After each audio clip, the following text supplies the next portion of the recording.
रंजू सिंह पैम में आप सबका स्वागत है गाइस।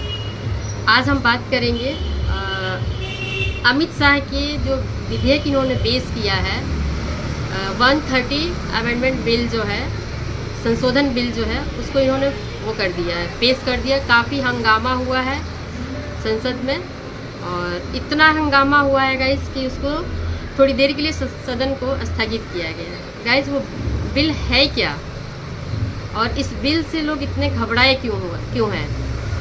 तो गाइस वो बिल उन लोगों के लिए है कि जो आपराधिक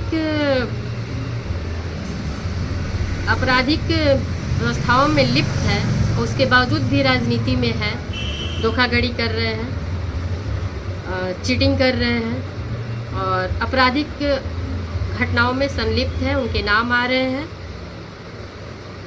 घूसखोरी में, जिसको बोलते हैं ना, करप्शन में लिप्त है।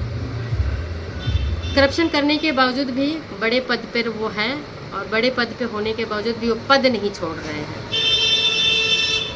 तो गाइस ये बिल उनके लिए है कि चाहे किसी भी पद पे कोई हो, चाहे वो प्राइम मिनिस्टर हो, चाहे चीफ मिनिस्टर हो, कोई कैबिनेट मिनिस्टर हो, ये कोई भी अधिकारी रैंक का हो, सरकारी पदस्थ जो लोग हैं, उनके लिए ये बिल गले की फांस बनने वाला है। तो इस बिल का महत्व ये है गाइस, और काफ़ी स्ट्रांग होगा, बहुत स्ट्रांग होगा। मोदी जी ने बहुत बेहतरीन डिसीजन लिया है कि अगर वो लोग भ्रष्टाचार में लिप्त पाए जाते हैं, जेल हो जाती है अगर उनको, और जेल में वो 30 डेज से ज़्यादा रहते हैं, तो उन्हें अपने उस पद पे बने रहने की गुंजाइश उसी दिन ख़त्म हो जाएगी। या तो वो इस्तीफ़ा देंगे, अगर वो किसी भी कारण से इस्तीफ़ा नहीं देते हैं तो 30 डेज, आफ्टर 30 डेज ऑटोमेटिक वो पद से बर्खास्त हो जाएंगे, पद उनसे निरस्त माना जाएगा। तो गाइज इस घेरे में कितने नेता आएंगे, कितने कैबिनेट मंत्री आएंगे, कितने लोग आएंगे, ये हमारे भारत की राजनीति में जो छिछोरापंथी है, जो क्रिमिनलाइज लोग जो इस व्यवस्था में भरे हुए हैं, उनके ऊपर नकेल कसने वाली बात है, नकेल कसेगी। और ये धोबी जो है ना, राम राज्य का धोबी, मैं बोलूँगी मोदी जी और क्या बोलते हैं अमित शाह जी को, इन्होंने भारतीय राजनीति को धो के रख दिया है, धुल रहा है। अगर ये बिल 100% से पास होकर के लागू हो गया, क्योंकि ये विधेयक आ चुका है संसद में,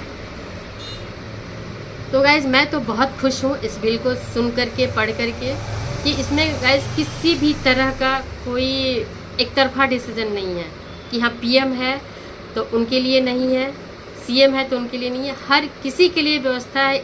जिसको भी राजनीति में रहना होगा उससे साफ सुथरी छवि के साथ रहना होगा, अपने राजनीतिक पद पे रहते हुए उस पद का दुरुपयोग नहीं करना होगा।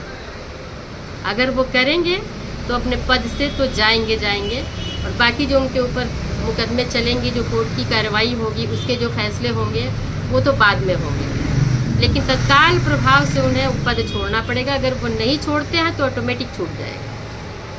तो ये हमारे आज के विधेयक का और आज के संसद का हाल है। और इसका गाइस सबसे ज़्यादा प्रभाव पड़ेगा किसके ऊपर? महाराष्ट्र में पहला प्रभाव पड़ेगा तत्काल प्रभाव से, क्योंकि सुशांत मर्डर केस में वैसे वैसे नेताओं के नाम आ रहे हैं, वैसे वैसे सरकारी पदों पे बैठे हुए लोगों के नाम आ रहे हैं, जिससे कि न्यायपालिका न्याय नहीं कर पाई, लोग पीड़ित हैं और पीड़ित ही रह रहे हैं और इस सिचुएशन को झेल रहे हैं। अन्याय भी हमारे ऊपर हुआ और झेलना भी हमें ही है।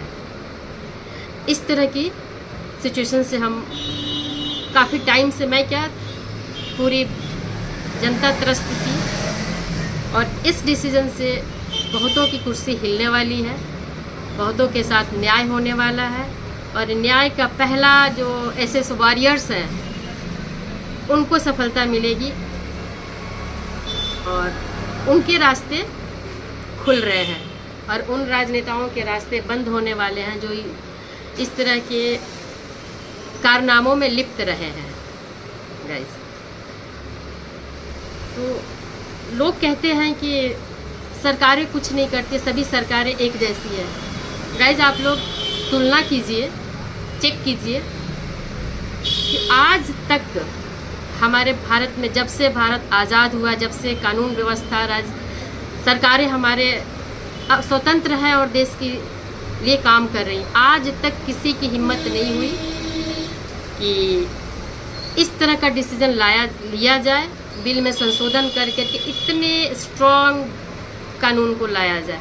क्योंकि जो भी इंसान एक बार सरकारी पद पे आएगा, उसे फूंक फूंक के कदम रखना होगा, और वही लोग आएंगे राजनीति में, सरकारी पदों पे, जो सरकार में सही से चल सकते हैं, जनता की सेवा कर सकते हैं, और जिस पद पे है उस पद की गरिमा को बनाए रख सकते हैं।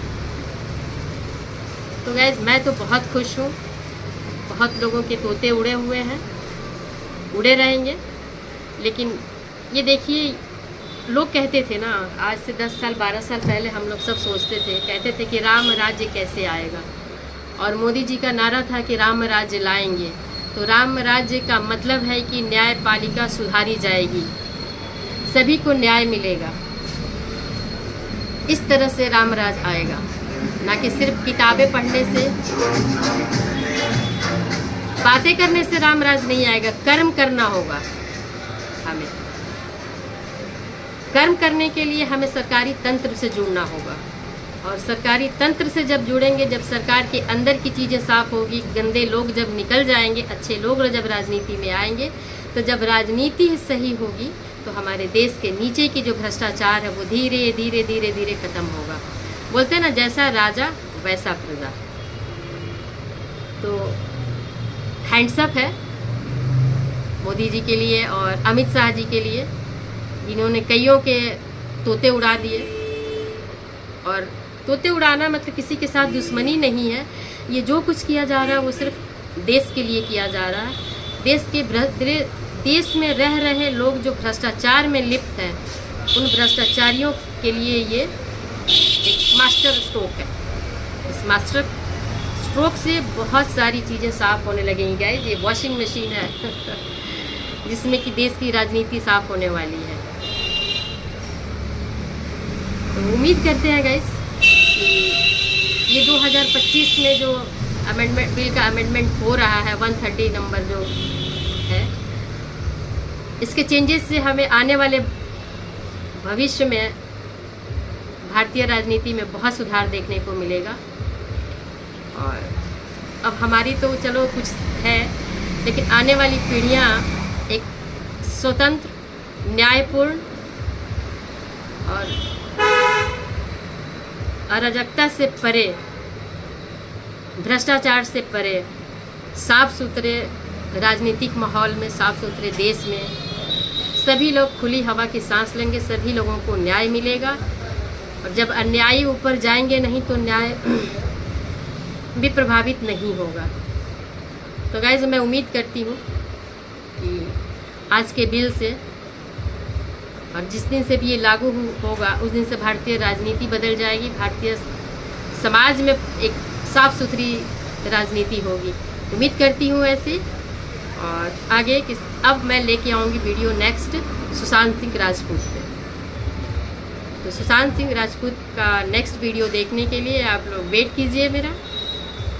देखती हूँ, अभी आज मैं वीडियो वो करूँगी, रिकॉर्ड करूँगी, और कल जाएगा सुबह या किसी भी टाइम। तो बाय बाय गाइस, मिलते हैं नेक्स्ट ब्लॉग में।